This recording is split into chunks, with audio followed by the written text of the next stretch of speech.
नमस्कार दोस्तों, स्वागत है आप सभी का हमारे यूट्यूब चैनल नॉलेज हंट 2.0 में। तो हम आज एक बेहतरीन प्रैक्टिस सेट करने जा रहे हैं जिसका पहला क्वेश्चन है, मगही किस उपभाषा की बोली है? मगही किस उपभाषा की बोली है? तो इसका जो राइट आंसर हो जाएगा वो हो जाएगा बिहारी। बिहारी उपभाषा की बोली मगही है। नेक्स्ट क्वेश्चन, धातु के कितने भेद होते हैं? धातु के कितने भेद होते हैं? तो दो भेद होते हैं। कौन कौन से? एक होता है आत्मनेपदी, आत्मनेपदी, और दूसरा होता है परस्मैपदी। क्या होता है? परस्मैपदी। नेक्स्ट क्वेश्चन, अर्धमागधी अपभ्रंश से विकसित बोली है। कौन सी बोली है? अर्धमागधी से अपभ्रंश से विकसित। तो इसका जो राइट आंसर हो जाएगा वो हो जाएगा बघेली। क्या हो जाएगा? बघेली। नेक्स्ट क्वेश्चन, कौन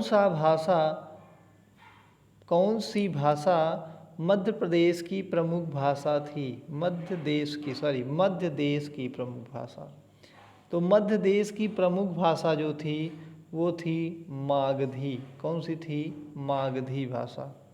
नेक्स्ट क्वेश्चन, दिगंबर में प्रयुक्त संधि का नाम बताइए। दिगंबर में प्रयुक्त संधि, दिगंबर में प्रयुक्त संधि जो है वो व्यंजन संधि, स्वर संधि, विषय संधि में कौन सी है? तो इसका राइट आंसर हो जाएगा व्यंजन संधि। ठीक है। अब इसमें संधि विच्छेद क्या होगा? तो हो जाएगा दिक धन अंबर बराबर दिगंबर। दिगंबर में समास कौन सा होगा?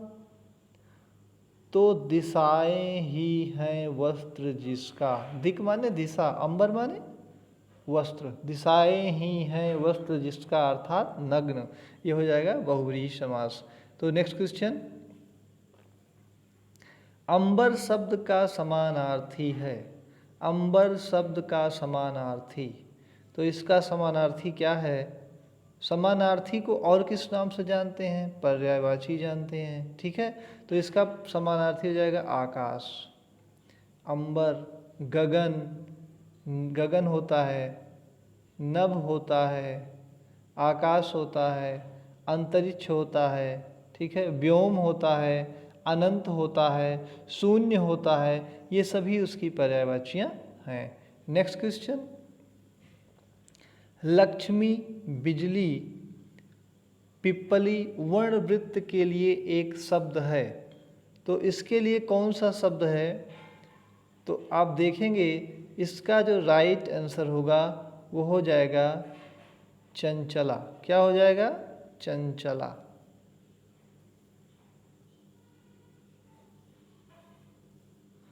अग्नि परीक्षा मुहावरे का अर्थ क्या है? अग्नि परीक्षा मुहावरे का अर्थ क्या है? तो इसका जो राइट आंसर हो जाएगा वो हो जाएगा बहुत कठिन। अग्नि परीक्षा बहुत कठिन होती है। सीता जी ने अग्नि परीक्षा दी थी। नेक्स्ट क्वेश्चन, गाल बजाना का अर्थ क्या है? गाल बजाना का अर्थ क्या है? तो इसका राइट आंसर हो जाएगा बढ़ चढ़ कर बातें करना। गाल बजाना का अर्थ होता है। नेक्स्ट क्वेश्चन, घी के दिए जलाने का अर्थ है। घी का दिया जलाना, घी का दिया लोग कब जलाएंगे? जब बहुत ही प्रसन्न होंगे। कब जलाएंगे? जब बहुत ही प्रसन्न होंगे, तभी वो घी के दिए जला लेंगे। ठीक है। इसका राइट आंसर क्या हो जाएगा? बी। नेक्स्ट क्वेश्चन, ऊंची दुकान फीकी पकवान का अर्थ क्या है? ऊंची दुकान फीकी पकवान, तो इसका जो राइट आंसर हो जाएगा वो हो जाएगा केवल बाहरी आडंबर होना। मतलब बाहरी दिखावा करना ही इसका अर्थ हो जाएगा। नेक्स्ट क्वेश्चन, टीम टाम करना का अर्थ होगा टीम टाम करना। टीम टाम करना, तो टीम टाम करना, नकल उतारना, घोड़े पर बैठना, शैतानी करना, में से कोई जल्दी बताएं इसका राइट आंसर क्या होगा? तो इसका राइट आंसर होगा उपयुक्त में से कोई नहीं। ठीक है, आप इसका राइट आंसर क्या होगा उसको कमेंट बॉक्स में ज़रूर बताएं। नेक्स्ट क्वेश्चन, पोखर का तत्सम रूप क्या है? पोखर का तत्सम रूप, पोखर क्या है? पोखर माने होता है तालाब। क्या होता है? तालाब। ठीक है, तालाब का तत्सम क्या होगा? तड़ाग। तड़ाग का तद्भव क्या होगा? तालाब। पोखर का क्या होगा? पुष्कर। पुष्कर क्या है? तत्सम है। तो पोखर माने भी तालाब होता है और पुष्कर माने भी तालाब होता है और तड़ाग माने भी तालाब होता है। तो तालाब का तड़ाग होगा और पोखर का पुष्कर होगा, ध्यान रखेंगे। नेक्स्ट क्वेश्चन, इहलोक का विपरीतार्थक शब्द है। इहलोक का विपरीतार्थक शब्द, ठीक है, इहलोक का वह शब्द क्या होगा? तो उसका राइट आंसर होगा इहलोक मतलब यह लोक, और मतलब अपना लोक, और परलोक का मतलब दूसरा लोक। ठीक है, नेक्स्ट क्वेश्चन, खटाई में पड़ना मुहावरे का अर्थ है। खटाई में पड़ना, तो इसका राइट आंसर हो जाएगा लटक जाना। लटक जाना। नेक्स्ट क्वेश्चन,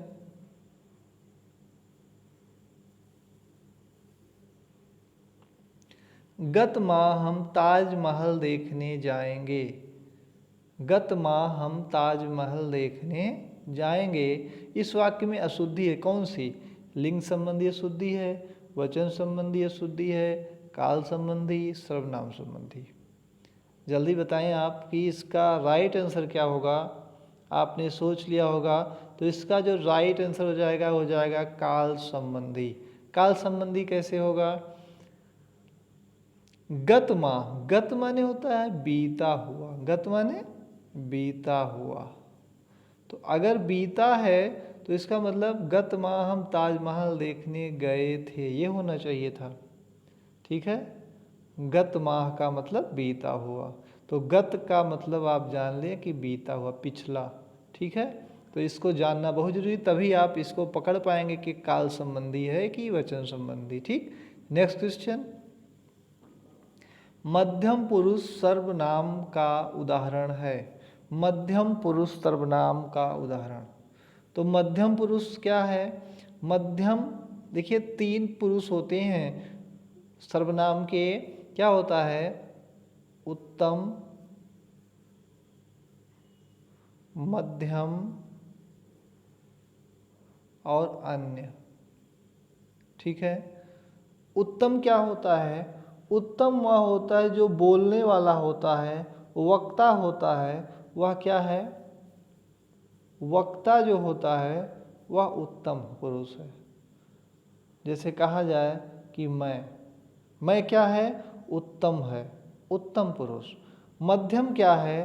कहा जाए तुम, यानी कि सुनने वाला, श्रोता जिसे कह सकते हैं। क्या कहते हैं? श्रोता। श्रोता की जो है वह क्या है? मध्यम। अन्य क्या है?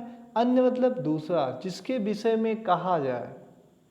जैसे मान लीजिए मैं आपसे कहूँ कि मैं बहुत होशियार हूँ, तो आपको थोड़ा सा अपने ऊपर गलत फील होगा कि हमें अपने को होशियार मान रहे हैं, क्या मैं बेवकूफ़ हूँ? तो मैं आपसे कहूँ नहीं नहीं, आप भी क्या हैं? आप भी होशियार हैं, आप भी होशियार हैं। तो जब मैं अपने को कहूँगा तो यानी कि मैं अपने को बहुत उत्तम कहूँगा, यानी बोलने वाला जो होगा वह उत्तम होगा और सुनने वाला जो होगा वह मध्यम होगा। और जिसके विषय में कहा जाए वह जो व्यक्ति था वो तो बेवकूफ़ था एकदम, तो वो क्या हो जाएगा? वो अन्य हो जाएगा। तो यहाँ क्या हो गया? आपके विषय में क्या हो जाएगा? आप यानी मध्यम पुरुष। तो इसका राइट आंसर सी हो जाएगा। नेक्स्ट क्वेश्चन, यथाशक्ति में कौन सा समास है? यथाशक्ति, यथाशक्ति में कौन सा समास है? तो यथाशक्ति में अव्ययी भाव समास है। ध्यान रखेंगे, जहाँ कहीं भी किसी भी मूल शब्द के पहले प्रत्यय हो, उपसर्ग हो, मूल शब्द में कहीं भी उपसर्ग लगा हो, कहीं भी प्रत्यय लगा हो, तो आप समझ लीजिए कि वो हमेशा क्या होगा, हमेशा अव्ययी भाव समास ही होगा। नेक्स्ट क्वेश्चन, जिसका कोई शत्रु पैदा ही न हुआ हो के लिए शब्द है। जिसका कोई शत्रु पैदा ही न हुआ हो, बहुत ही महत्वपूर्ण क्वेश्चन मित्रों, जल्दी बताएं। स्कंदगुप्त, अजातशत्रु, अजानबाहु, अजेय, जल्दी बताएंगे मित्रों। यदि अभी तक आपने हमारे चैनल को सब्सक्राइब नहीं किया है तो आप हमारे चैनल को सब्सक्राइब करें, अपने मित्रों को शेयर करें। हाँ, तो आपको बता दें कि जो स्कंदगुप्त है ये जयशंकर प्रसाद जी का एक नाटक है। अजान बाहु उसे कहते हैं जिसकी भुजाएं घुटनों तक लंबी हो। अजेय उसे कहते हैं जिस पर कोई विजय प्राप्त ना कर सके। और अजात शत्रु उसे कहते हैं जिसका कोई शत्रु पैदा न हो। अजात, जात माने उत्पन्न, आ माने जो उत्पन्न न हुआ हो, और क्या, शत्रु, जिसका शत्रु उत्पन्न न हुआ हो वही अजात शत्रु होता है।